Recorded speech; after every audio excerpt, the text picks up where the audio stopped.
Here's Rob, and here's his 1965 Chevy 2 SS.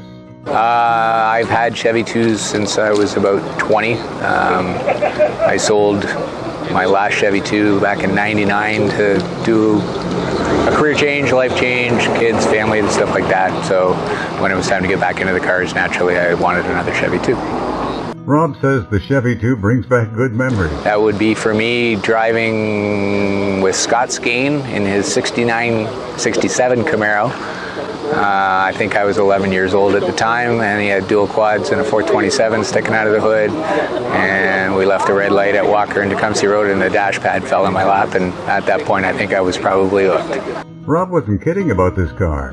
It sat in a barn for 20 years. A legitimate barn find, yes.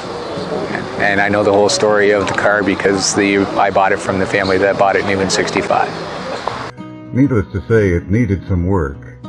Didn't really restore it. We removed some components from the car, let's put it that way. The plan for me was I wanted to build another reasonably quick car. So when we got the car home, we pulled the interior, pulled the glass.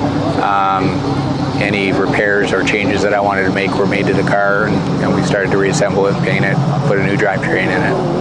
Well, let's talk about the drivetrain. Well, the engine came out of a 2006 Silverado that was rolled into a ditch. So it didn't have a lot of miles on it. So we just pulled this motor apart, made a couple of changes to it, re-ringed it, re-bearinged it, put a mild camshaft in it to work with the turbo setup, and put it all back together.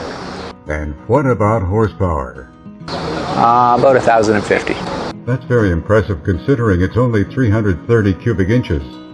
What fuel are you burning? Pump gas on the street, C16. If I want to put it on a chassis dyno or something like that, we'll put some fuel in it. It's obviously set up for racing. What about the transmission? Transmission is a Hutch-built Turbo 400. It's got a Pro Torque converter in it. Here's something interesting. The wear marks in the body aren't real. They're painted on to look that way. Even the rust signs are cleverly painted on. The paint is intentionally toned down to resemble age from the sun.